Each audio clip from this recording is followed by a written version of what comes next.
Hi, it's Dave Diegelman with Equity Real Estate, and welcome to the September 2025 market report for real estate in Southern Utah. Let's go to the numbers. So if we look at the number of sold listings, you can see that we're on a decline from our peak that was in April.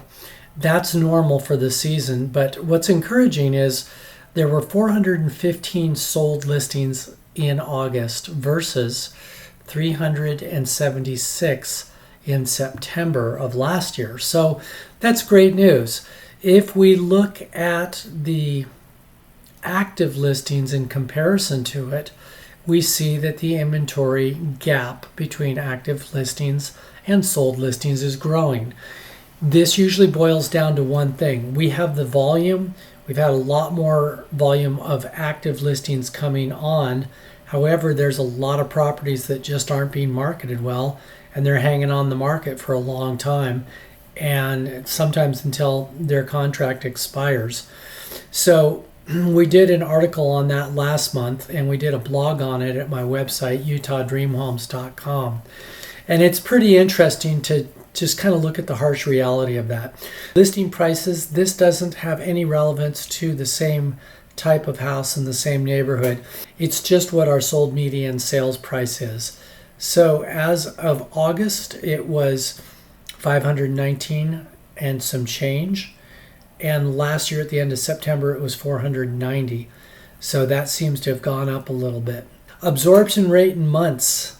That's how many months worth of inventory we have in relationship to the amount of sales we have.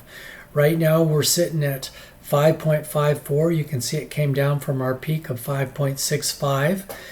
At our lowest point for the year, it was at 4.43. And last year at the end of September, it was at 4.69. So that just tells us we have more inventory that's building up, even though we have, in some cases, an increase of the number of sales of homes. And we'll look at that in a minute. Sold to list ratio. This is sold to the original list ratio. Again, last month we did an analogy of this where we looked at the sold to changed list price versus the sold to original list price. And it's an eye-opener too. Right now, 40% of the homes on the market, roughly, are having to go through major price reductions and or don't sell during their listing period. That seems outrageous, but it's over speculation on the pricing part. So prices aren't falling. It's just that people get over anxious about what they can list a house for and hope it sells, and they're not. So they're having to reduce prices. Right now we're at 95.2%.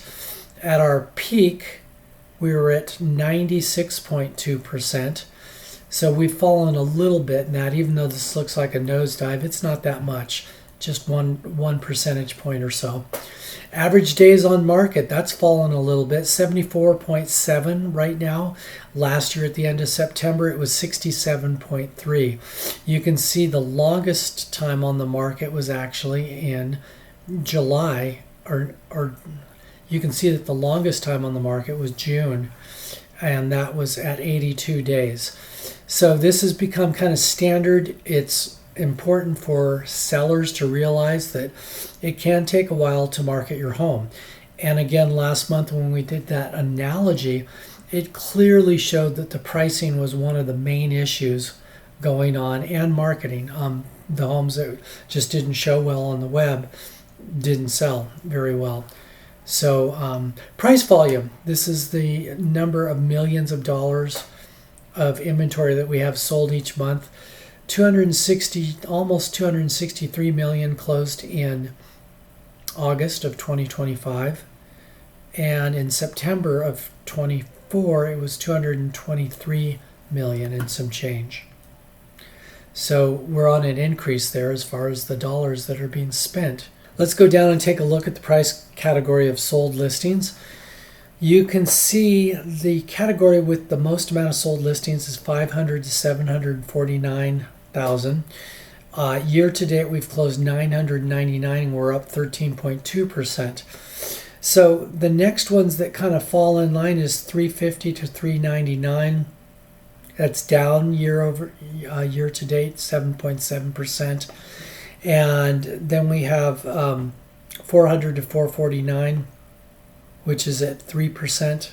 750 to a million, which is down 1.4%. And then the 1 million to 2 million is down 7%, but not with a huge amount of numbers. 2 to 3 million, again, not big numbers. 4 to 6 is the difference. So those numbers, we're encouraged that homes are selling above 2 million, but there's not enough numbers to make a difference on any of those. Active listings, we can see the biggest inventory that we have matches our solds, 500 to 750, and we have 2,485 properties in that price range. So active listings are really helpful for if you're selling a house and what is competitive against your home. It does not replace a CMA on where a home should be priced. In other words, if your home really priced out at $499 and you want to put it up to $550, because this is a bigger category in sales and also in active listings, that doesn't really make a difference in my opinion.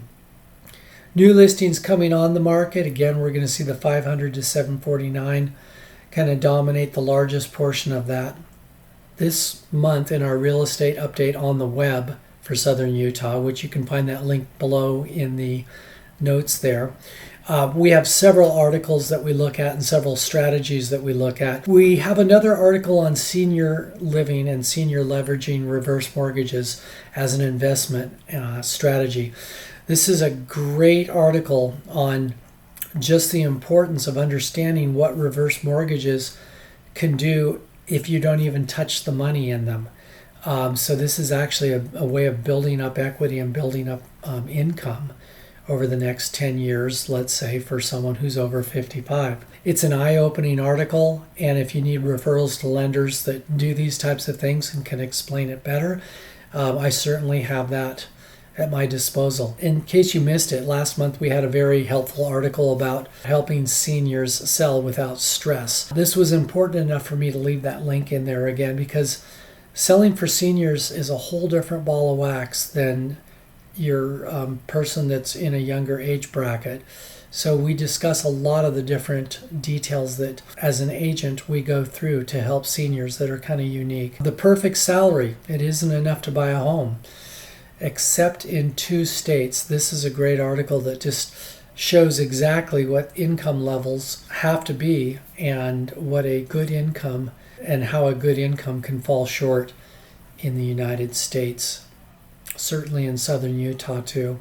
Mortgage interest rates today, mortgage interest rates edged down to an 11-month low ahead of the latest jobs reports. Mortgage interest rates edged down to an 11-month low ahead of the latest jobs report. It's a great article on that, and also on the projected future of this. We don't know what's going to happen, but there's a lot to it. We do talk a lot about marketing in the newsletter, the importance of it, and we even left a video for a home that we had put it on the market, and we actually had it under contract within 1 day. Not that Zillow is accurate on their estimates, but it actually was above the Zillow estimate. But Zillow is rarely within 20% of the right price, so I don't give a lot of credence to that. Anyway, that's a wrap for the September monthly market report for Southern Utah real estate. I'm Dave Diegelman. If I can help you with anything, feel free and give me a call. My direct private line is 435-703-4041. God bless you.